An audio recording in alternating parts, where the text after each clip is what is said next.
Le pressing, il a fonctionné pour Ryan Cherki. Je vous en avais fait part notamment durant la vidéo que j'ai faite hier. Je vous ai expliqué un peu les circonstances du choix de Ryan Cherki. Et je vous avais expliqué aussi que Ryan Cherki allait choisir l'équipe de France parce qu'il a subi un pressing qui était absolument impressionnant parce que c'est exactement ce qui s'est passé. J'ai fait une vidéo hier pour en parler. Je vous explique exactement les tenants, les aboutissants de qu'est-ce qui avait expliqué le choix, notamment d'Ariane Cherki, de rallier, d'être sélectionné avec l'équipe nationale de la France. Certains n'étaient pas forcément contents de ma vidéo, mais c'est juste la réalité. Moi, j'essaie d'être très factuel. Généralement, j'ai de regrouper le maximum de choses pour vous donner un peu d'informations, que j'essaie d'être toujours la plus juste possible.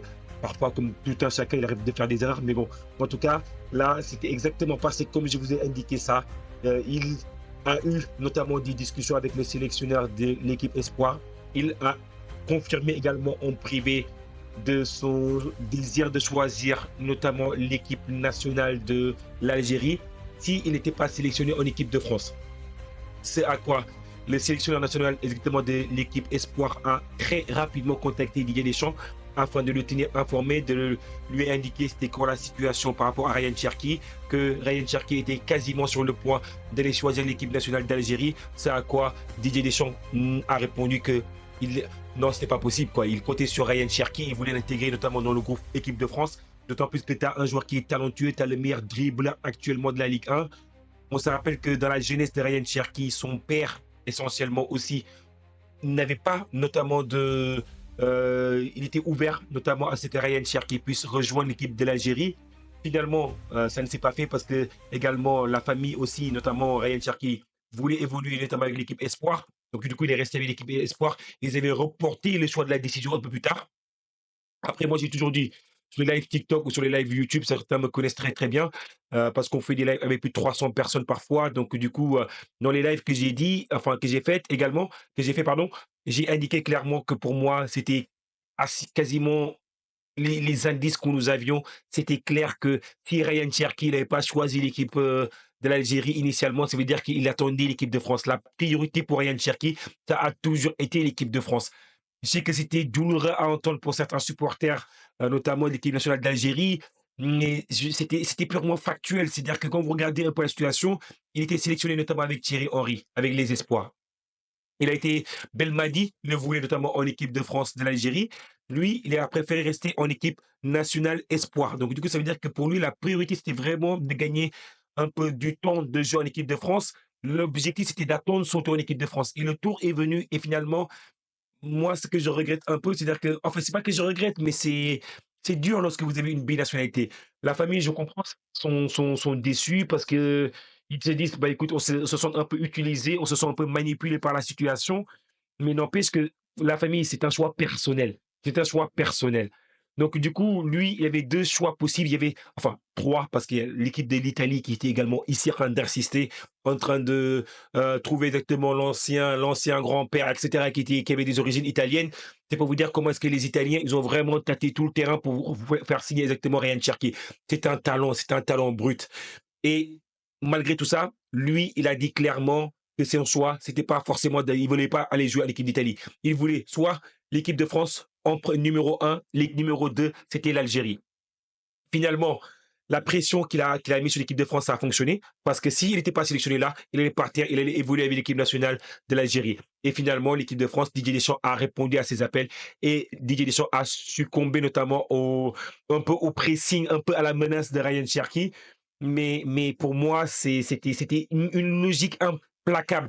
Et ceux qui suivent la chaîne parisienne football, notamment sur TikTok, mais également sur YouTube, ils savent que j'ai dit la même chose. Lorsque certaines personnes, certains supporters de l'Algérie étaient montés sur mon panel, je leur ai dit clairement la même chose. Je leur ai dit, pour moi, je ne pense pas que Cherki ira en Algérie. Et j'ai toujours été fidèle à cette ligne de conduite. Et là, cette ligne de conduite-là me donne raison aujourd'hui. En tout cas, c'est dommage pour les supporters de l'Algérie. Je sais il y a de la déception pour certains qui se sont un peu utilisés. Malheureusement, exactement, quand vous avez 2 nations, la famille, il faut respecter les choix de la personne. Il voulait évoluer avec l'Algérie, enfin avec la France en première option. En deuxième option, c'était l'Algérie. Mais qu'est-ce qu'il y a de mal à avoir 2 pays, aimer ces 2 pays et vouloir exactement évoluer dans l'une ou l'autre? Pour moi, c'est un choix personnel. Il faut le respecter, la famille. Il faut vraiment le respecter parce que je sais que c'est dur à entendre, mais trouvez la force en vous pour pouvoir respecter également le choix de Ryan Cherki. Ça ne veut pas forcément dire qu'il aime pas l'Algérie, pas du tout. C'est-à-dire que, il a grandi également dans son environnement. Quand vous regardez un peu le profil de Ryan Cherki, il a fait toutes ses gammes en équipe de France également. Donc du coup, il est passé exactement en U21 avec les équipes de France. Il a fait 15 matchs avec eux. Il a marqué 10 buts. En U23 avec notamment l'équipe de France olympique. Il a également joué 4 matchs également avec l'équipe de France olympique. Il marque 0 but. Mais il faut également respecter ça parce qu'il a une histoire avec l'équipe de France et il ne voulait pas arrêter l'histoire avec l'équipe de France. Il voulait continuer l'histoire avec l'équipe de France. En plus de ça, quand vous regardez les joueurs, il marche sur l'eau sur cette année 2024-2025. On sait qu'il est très convoité. Il y a beaucoup de clubs qui sont intéressés afin de le faire signer durant le mercato. Il y a des clubs tels que Manchester United qui également, dont on parle un peu, mais c'est pas la piste la plus active par rapport à Ryan Cherki. La piste la plus active, c'est Dortmund. Dortmund, ils étaient là durant le mercato estival. Ils sont encore là sur Ryan Cherki parce qu'ils savent que c'est un talent, ils le veulent. Et là, actuellement, l'Olympique lyonnais demande une somme de 40 millions. Mais très peu de chances pour que l'Olympique de lyonnais puisse avoir 40 millions d'euros. C'est de mettre la barre la plus haute possible. Mais je pense qu'à 25-30 millions d'euros, Ryan Cherki est parti. Donc, du coup, je pense qu'il y a un accord avec l'Olympique lyonnais, il y a un accord avec Textor, d'où la sortie de Ryan Cherki qui était en larmes. Ça montre tout l'attachement qu'il a par rapport à l'équipe de l'Olympique lyonnais.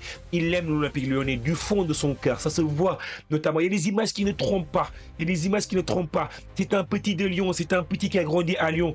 Il a été absolument stratosphérique durant la saison. Sur la saison 2024-2025, je regardais un peu les statistiques de l'autre côté.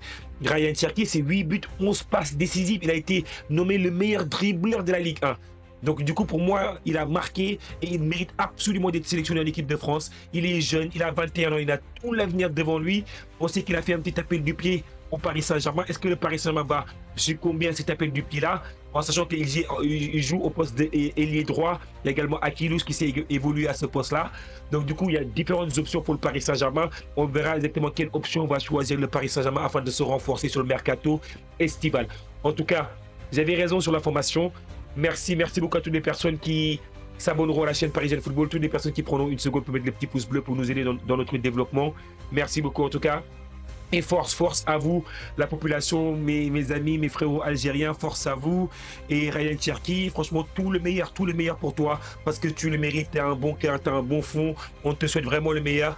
Et également, vous, la population algérienne, mes frérots algériens, mes amis algériens, vous avez des talents absolument fabuleux. Je vois votre équipe, elle évolue positivement.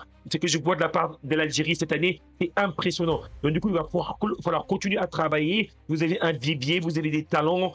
Donc, du coup, vous allez passer ce coup dur-là. En tout cas, merci beaucoup à toutes les personnes qui sont abonnées à la chaîne Parisienne Football et à très bientôt pour d'autres vidéos comme cela. En tout cas, à très bientôt. Ciao la team.